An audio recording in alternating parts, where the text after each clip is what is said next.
The trading post smelled of sweat, leather, and old fear, the kind that lingered long after the men who caused it moved on. She stood near the wall like a shadow nailed in place, dark hair falling loose down her back, wrists bearing pale scars that told their own story. The trader's voice droned on about prices and value, about flesh measured like grain, but she barely listened anymore. When he shoved her forward for the cowboy to see, something inside her hardened, and before the trader could speak again, she lifted her head and said clearly, "Don't waste your money on me." Her voice wasn't broken or begging. It was flat, almost tired. "I won't thank you for it, and I won't be what you're hoping for." A few men chuckled, already bored, already cruel. The cowboy hadn't planned on staying long. He was dusted from the trail, pockets light, thinking only of flour, coffee, and getting back to his ranch before dark. But her words stopped him in a way gunfire never had. He looked at her properly then, not like a thing on display, but like a person standing her ground in the only way she still could. Her eyes met his without flinching, daring him to prove her right. The trader grinned, sensing hesitation as weakness, and named a price meant to squeeze every coin. The cowboy didn't argue. He reached into his saddlebag, counted slowly, and laid the money on the counter one piece at a time. The sound rang too loud in the sudden silence. "I'll pay," he said, his voice calm, almost indifferent. "And I'll take her with me." Her breath caught despite herself. She searched his face for hunger, for ownership, for the familiar look of men who believed payment bought obedience. She found none of it. He didn't reach for her arm. He didn't tell her to move. He simply turned toward the door and waited. Outside, the sun was harsh, bleaching the world honest. She followed him because there was nothing left to lose. When he handed her water, she drank like someone crossing a desert she hadn't chosen. "You shouldn't have done that," she said quietly. "Men always expect to be repaid." He mounted his horse and glanced back at her. "Then don't repay me," he answered.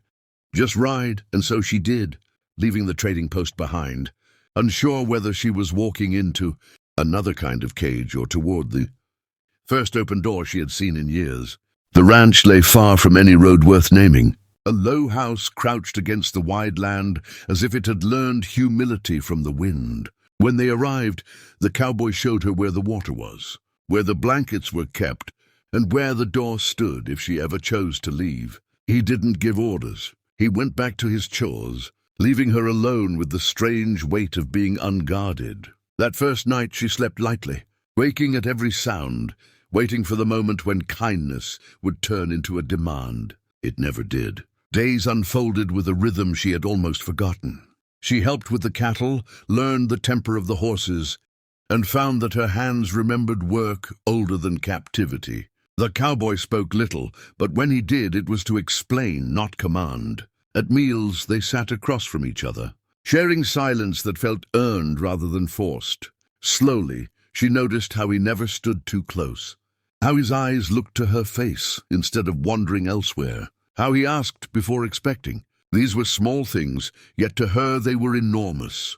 At night the land grew vast and alive. Coyotes sang, the wind pressed against the walls, and memories crept in with the cold. One evening, she traced lines in the dirt by the fire and spoke of her people, of mountains and rivers taken from them piece by piece, of the day she was sold as if she were already dead. The cowboy listened without interrupting, his hands busy mending a torn rein, as if giving her words a place to land. When she finished, he only said he was sorry, not as an apology but as recognition. Trouble came when two riders appeared at the edge of the property, their eyes sharp with curiosity that quickly turned sour. They asked questions about the woman working the ranch, their smiles thin and knowing. The cowboy answered calmly, standing between them and the house, saying she was free and owed no one anything. The riders laughed and rode off, but the air stayed tight long after they were gone. That night, she told him he'd put himself in danger for her. He shrugged and said danger came whether invited or not. For the first time, she wondered if staying might be her own choice. The thought frightened her more than chains ever had, because this time if she stayed, it would be because she wanted to. Winter arrived early, hard and unmerciful, sealing the land beneath ice and silence. The wind howled like a living thing, rattling the walls and dragging old memories back into her dreams. Some mornings she woke with her heart racing, convinced she was still owned, still trapped, until she remembered the small room, the unlatched door, and the choice she woke up with every day. The cowboy never mentioned it, but she felt the weight of that, freedom pressing on her as heavily as any chain ever had. One dawn, while the sky was still grey and undecided, she saddled one of the horses and packed what little she owned. The cold bit her fingers as she worked, and her chest ached with something she refused to name. When the cowboy stepped out and saw her, he didn't shout or reach for her reins. He simply stood there, breath clouding in the air, and waited. "You paid for me," she said, steadying herself. "But you didn't buy my life. I need to know I can walk away." He nodded once and stepped aside, clearing the path without argument. That quiet gesture broke something open inside her.